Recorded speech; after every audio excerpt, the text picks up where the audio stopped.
When this matter is resolved, Leighton Remar. Okay, I was sitting on the stone bench in the villa's courtyard, lost in thought, when Ethan brought A in front of me.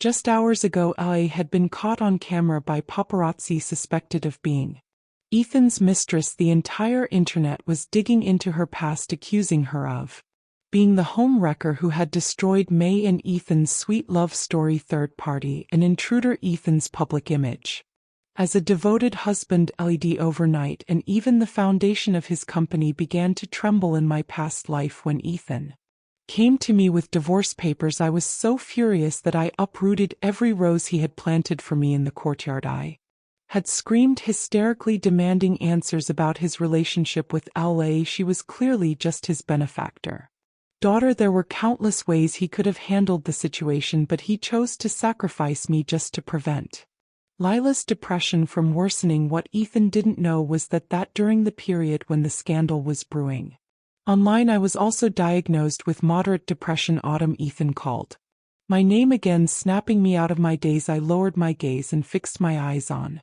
the divorce papers lying on the stone table. Ethan knelt on one knee at my feet, his deep eyes looking up at me, his warm hands clasped mine, his voice tinged with a coaxing tone. Autumn, do this for me.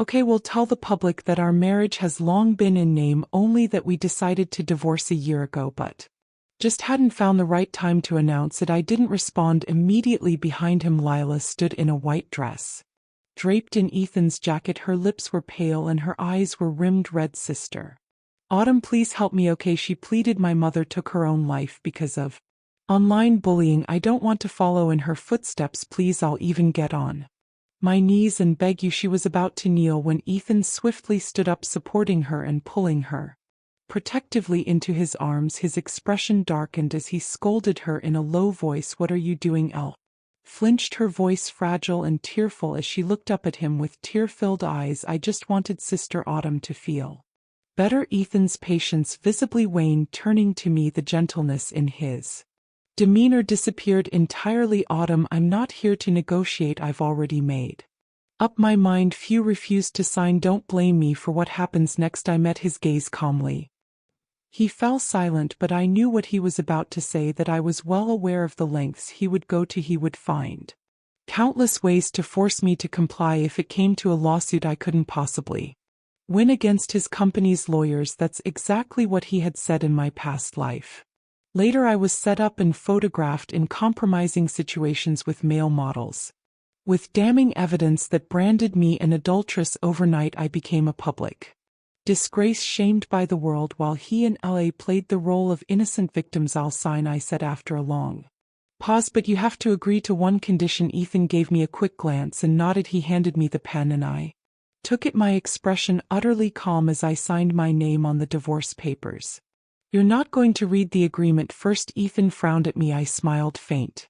No need. The terms were practically a clean break. He was giving up all the assets to me, leaving with nothing. All of this just to protect LA and repay her family's kindness. Leighton, go to the Civil Affairs Bureau tomorrow, I said. Okay, he replied, for a moment his hand holding the divorce papers. Hesitated. His eyes held a hint of confusion, but he ultimately said nothing. As they left, I turned to glanced back at me with a mocking smirk. Her lips moved silently, but I could clearly make out her words. You've lost. I had indeed lost everything in my life, but now I didn't want to lose again. Half an hour later, my phone screen lit up with a message from Ethan. Autumn, I'm sorry you had to endure this today. Once this situation blows over, I'll give you a grand wedding banquet and we'll remarry. I couldn't just stand by and watch Lila's depression worsen. You understand me, don't you? I read his words and couldn't hold back a laugh, though tears welled up in my eyes. It was just like the last life. Ethan had gotten drunk with his friends, trying to come up with a plan to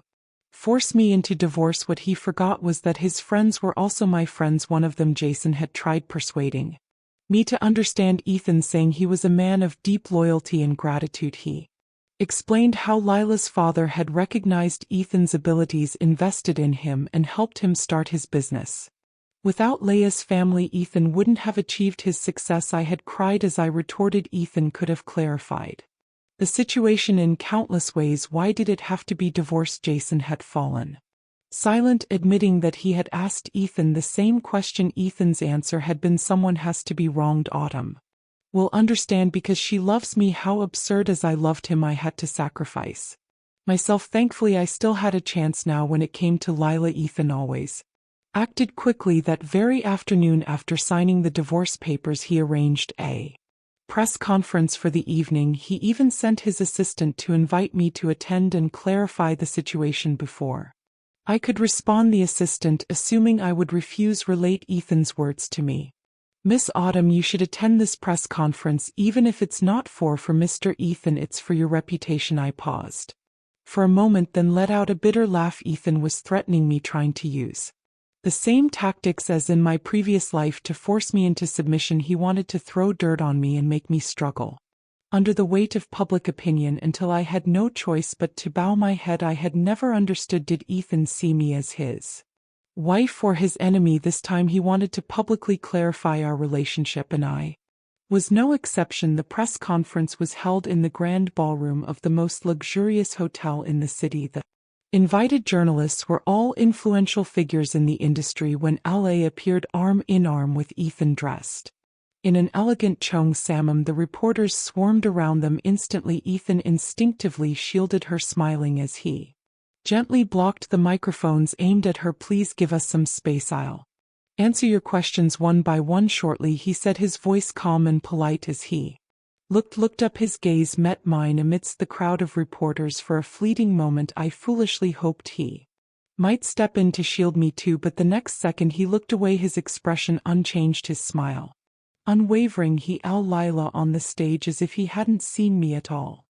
Introduced you to several socialites and encouraged you to start a family. Why did you refuse? Mason froze, caught off guard by my question. His hands trembled slightly as he adjusted the teacup, remaining silent for a long time, pressed on. Is it because of me? His gaze flickered nervously as he met mine for a fleeting moment before looking away again. Over the past years, although we hadn't seen each other, Mason had never failed to send me extravagant birthday gifts. He would even transfer large sums of money to my account from time to time, practically giving me everything he earned. I had refused his gestures countless times, but he remained persistent. One day I called him and for the first time lost my temper with him. I told Mason, you saved my life once and I helped you once. That makes us even. My father brought you into the company and everything you've achieved today is because of your own efforts. You don't owe me anything. I'm not your creditor. What you're doing only damages my marriage, making Ethan misunderstand our relationship. After that conversation, Mason stopped transferring money to me. His gifts became more measured, no longer extravagant. Mason, I've told you before, you don't owe me anything, I said again. He bit his lip as if hesitating, then replied, that's not why. He looked at me, his lips curving into a faint smile, his eyes brimming with sincerity. I love you, Miss Autumn. I know there's a world of difference between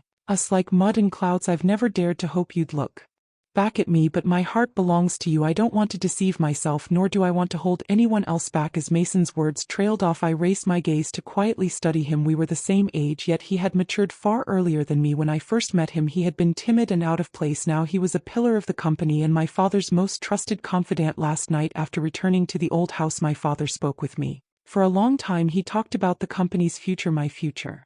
Then he asked me two questions. The first was, do you still love Ethan? I shook my head and answered no without hesitation, but when he asked the second question, I fell silent. Would you consider marrying Mason? My father had been planning his retirement. Although Mason had been by his side for years, he wasn't a member of our family. I had been unsure at first, but now I knew the answer. Mason, will you marry me?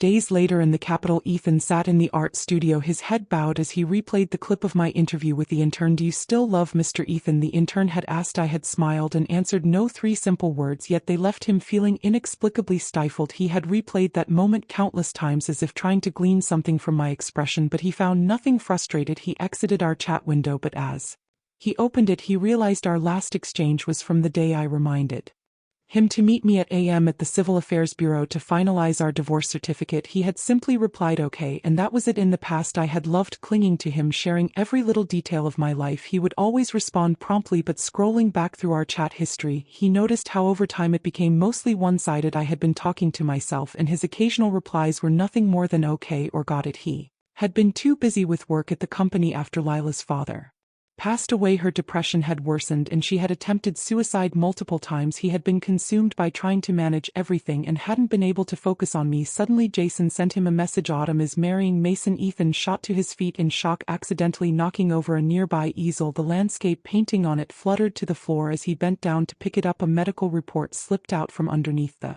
painting. He froze for seconds when he finished reading the report. His fingertips trembled slightly. The patient exhibits severe emotional instability with recurring suicidal thoughts. Severe sleep disturbances were noted. The patient displayed signs of moderate depression. The date at the bottom of the diagnosis: the very day Ethan proposed divorce to me. Ethan, what's going on? Lila, hearing the commotion, rushed into the studio from the master bedroom. When she saw the diagnosis report in Ethan's hands, a calculating glint flashed in her eyes. May I take a look at that? She asked softly. Ethan said nothing, but his chest tightened painfully. Lila took the report from him without resistance, flipping through a few pages before feigning relief. She patted his shoulder lightly and said, "Don't worry, Ethan. Remember, I'm also a depression patient. You've seen how bad it can get during my episodes. But that day I saw Autumn. She looked perfectly healthy, not at all like someone suffering from an illness. Maybe she was just too upset and fabricated this report to get your attention." Lila was about to continue, but Ethan, suppressing his emotions, took the report back from her hands. He walked a few steps away, his mind racing, before abruptly turning to her. "Starting tomorrow, don't stay in the master bedroom anymore," he said flatly. "If Autumn finds out, it'll cause unnecessary trouble." Lila froze in place, stunned by the time she snapped out of it, and tried to follow him, calling Ethan. He had already gone downstairs,